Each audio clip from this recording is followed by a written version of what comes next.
Morning, welcome to the next podcast, Fanny Collier-talks cricket memorabilia. It's been an interesting last few days anyway, but those of you concerned about the health of my postman, he wasn't very busy this week. He only bought a couple of bits and pieces, so nothing serious, but he's fine, don't worry. Anyway, this come through this week was just catalogue here from Chris Saunders. That was this week. Got some nice bits in there for Chris, but not necessarily so much for me, so I'm not sure. I'll have to have a look through that and see what happens, but go from there. And then also John Mackenzie's turned up. Got some nice bits in there as well, some lovely books and whatever. So whether you can get on his website, he's got some nice bits and pieces there for sale. But again, not too much there for me. Anyway, obviously yesterday was the night's auction, or the start of the night's auction, shall we say? This one here, which is unfortunately that brass or bronze of W.T. Grace's hand didn't sell, but there were some nice bits that did sell yesterday, including I'm really pleased with one of Tom Hayward's bats, the old Surrey Great. That went for £9,000 I think, so I was quite pleased for dear old Tom. So anyway, we're up again this morning, again at 10:30 I think, so good luck if you're following anything on the auction. Hope you get what you bid on. So that's night's auction again today. So anyway, I went to see John Philby in the week. It was extremely busy with one thing and another with Sussex Cricket Club. So we didn't get time to unfortunately film. So it might be in a couple of weeks' time perhaps. But I did manage a couple of swaps with John, which was just a couple more CMS cards. So I think it gets me down to about 6 now. That one's Jackie Bond there, old Lancashire captain. He was there on Saturday. It's 2009, that one.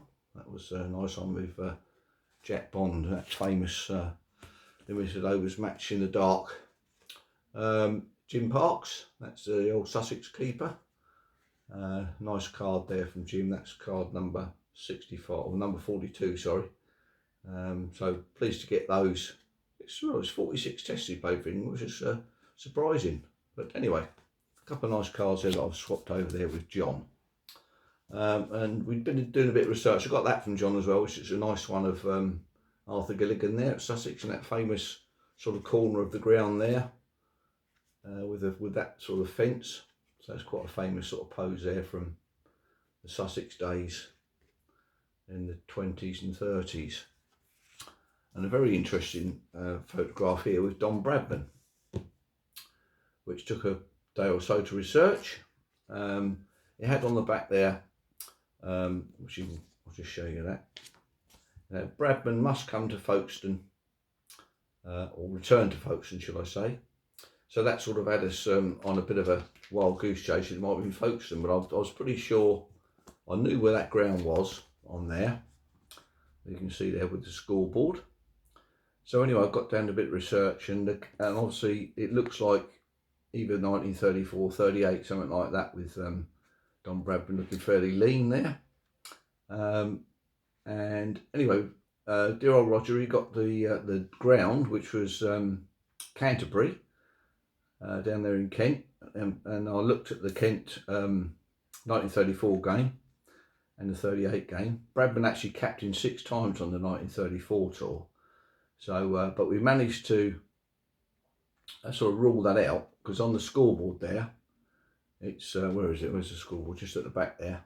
It's got 108. And that was the first innings total of Kent against Australia, 1938. And Don's just leaving the team out there for the start of the Kent second innings. They were followed on from Australia's first innings, and they got thrashed actually, Kent this time. So that sorted that out. And the other one I was just a bit, so I wanted some double information on, was a chap behind Bradman there, which ended up to be Badcock. So that sort of sorted that out. So I'm very pleased to get the history down on that one there.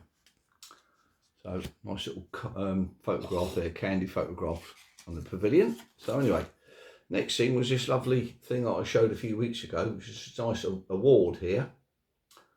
Silver plate, but rather nice. And unfortunately, I can't quite read the inscription on there because it's too shiny. I've done such a good job cleaning it. And it was for J.W.M. Jameson. Roger got onto his newspaper archive and found out this match. It was St Andrews in Fife in 1900.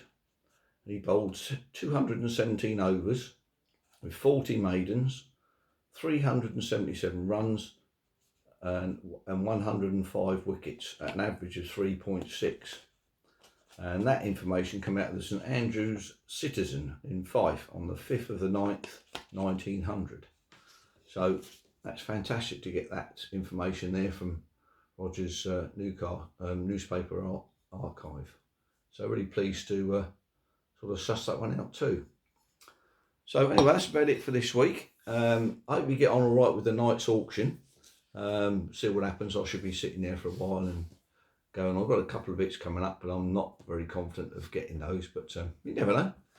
Anyway, onwards and upwards, and I'll see you on the next one. I hope you've enjoyed this one. Cheers.